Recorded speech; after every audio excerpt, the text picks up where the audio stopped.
What up, y'all? This is Zircon signing back into the 6 days of snow. So in the last episode, we started hating on her more and more because, well, hope maybe. Well, so that's what it sounds like. That's what it looks like to me. That's kind of how it sounds. Because I'm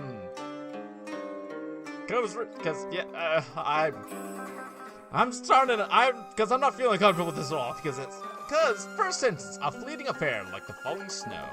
I couldn't do that to Reiko. I didn't want to hurt her. Oh yes, this guy was having the thoughts in his head about holding her, hugging her, telling her everything she wants to hear. But we are declining that because we don't want to hurt her. I mean, well, that's not really hitting on her, I guess. Plus, there were some other few points and sentences that made me very uncomfortable. But anyways, so I couldn't lie to her. All I could do was try to understand how she felt. Did your mother scold you a lot? I asked her softly. She did. She still does, but I can't get away as easily as I could before. I have too many responsibilities now. What does she scold you about? Oh, all kinds of things, said Reiko with a shrug. Split ends, dirty fingernails, if I speak out of turn, if I talk too loudly, if I don't talk at all, if I oversleep in the mornings, if I don't beat the futons properly. Sometimes I think she scolds me because I breathe incorrectly. Jeez. Well, that's kind of what happens when you have an ice cold mother like that. Reiko shifted, perhaps guiltily. I brushed a strand of hair behind her ear.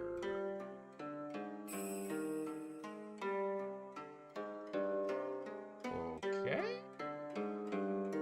She was mad at me yesterday, actually. She said I spent too long in your room. She was suspicious. Ah, I see intelligently because there was nothing else to say. Yeah, that would be a little suspicious when you're in someone else's room for quite a long time. Yeah.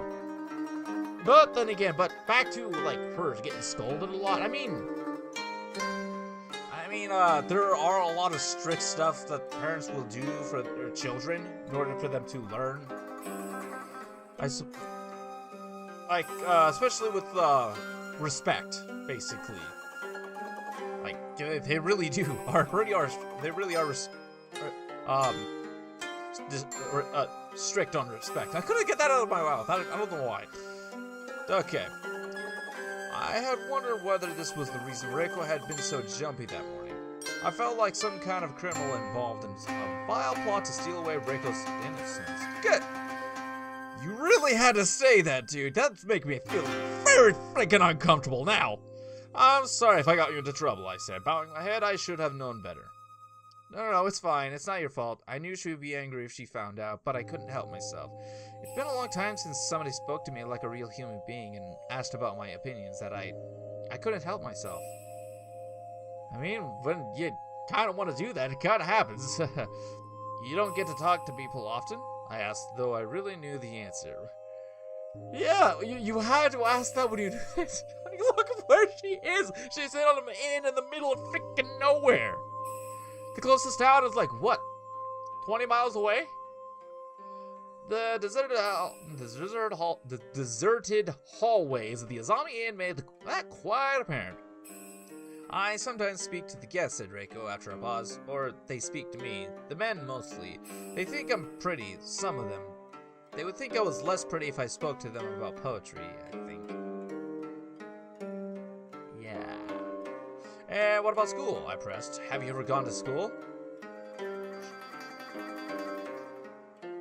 And here I thought education was utmost high priority in Japan. I seriously thought school was the highest priority. Education in general was the highest priority in Japan. I guess not. Then the nearest school is in Higashikawa, and that's too far away. But there are taxis. What about Yusuke? You could drive you. Mother can't afford to let me go. There aren't enough staff at the Izami Inn as it is. She needs me. That's what she tells me. She needs me, and it's probably too late to worry about my education anyways. I'll never be a smart girl now. All I can do is carry trays and shovel snow. You don't have to be smart to do what you want to do. I mean, look at me. I ain't that smart. I mean, I have a decent education. I'm sure that's not true. Yeah. No, it isn't. I can wash pots too.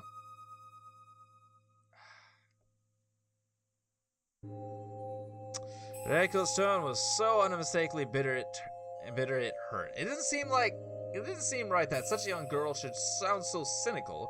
Not when she'd respond to my poem, my silly, stupid, sentimental poem, with such wonder.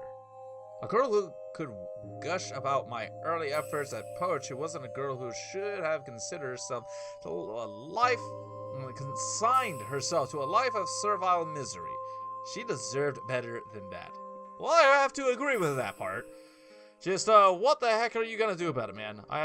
She deserved much, much better than me. She deserved a man who could write better.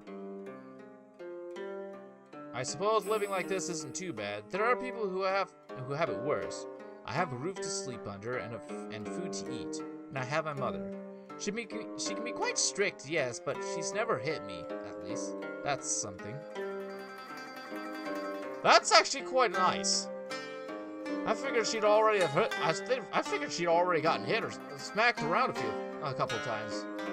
But okay, strict, yes. Violent, no. That is very great. I don't know who she was trying to convince, me or herself. Well, I might be qualified to comment on the situation, but I might not be qualified to comment on the situation. But it sounds like your mother expects a lot from you. She expects too much, I think. But I can't tell her that. She won't listen. She never listens. Reiko's brow creased. She says she pushes me because she loves me.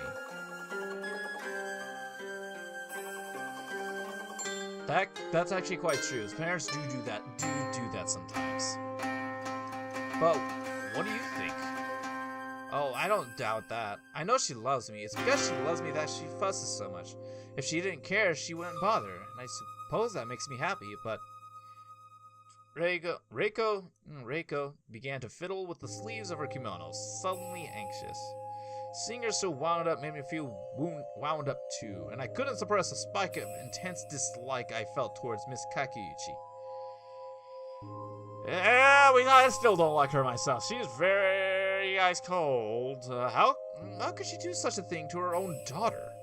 Reiko was so much happier, her face bright and warm and cheerful when her mother wasn't around.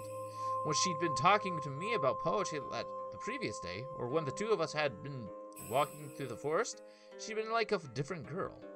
A happy girl. As soon as the topic of her mother came up, however, her face clouded over, and she fell in on herself. All awkward elbows, hunched up shoulders. It was a sorry sight to behold indeed. I wouldn't want to see somebody like that myself either. I know mother loves me, but I wish she didn't love me quite so intensely. It's a lot of pressure to deal with. I looked at Reiko with pity, though I knew she didn't want my pity. It wouldn't help. But I couldn't stop myself. I couldn't stop my heart hurting for this poor lost little girl. If one's love for the children is measured by how much you scold them, Sachiko and I would be the cruelest parents in the world.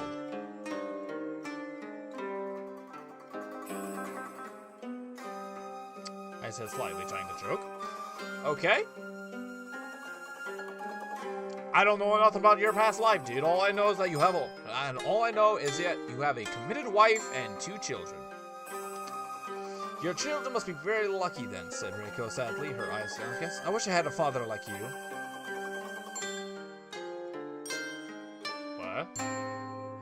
I fear I would bore you very quickly. Never, said Reiko emphatically, shaking her head.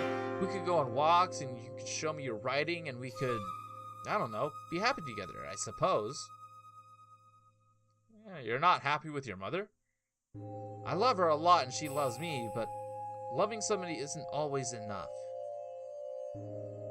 That is very true. Very, very true. That's right, there needs to be something more. Love is no good if you don't really like the other person. You don't like your mother? Well, they're kind of too... Well, that's not it. That's not what I mean, said Reiko, shaking her head. I do love my mother. I respect her, and she's very clever, you know. Very, very clever. Strong, too, and practical. Clever? How's she clever? Sensible, so I love her, and she loves me, but I don't know if she likes me. Why wouldn't she like you? What was there about Reiko to dislike? I couldn't think of anything. I'm too flitty and stubborn and willful, maybe. I don't know. Reiko frowned. I used to snap back at her, and we would argue, and I would run off. But that made her sad, and it made me sad, so I stopped doing that. I just accepted it now, and I try not to run away, but... Well, that's kind of what I actually do right now. Because whenever I hear an argument going on, I try and get Hightail out of the room. Because I don't want to be around that. I do not want to be around that. Period. Reiko looked about the shrine at the tumble-down box of offerings and the overgrown trees. Once upon a time, devotees of Shintoism had built this shrine at the forest to honor their gods. They would have lit candles and give money and stood in reverent prayer. Once upon a time, the shrine had meant something.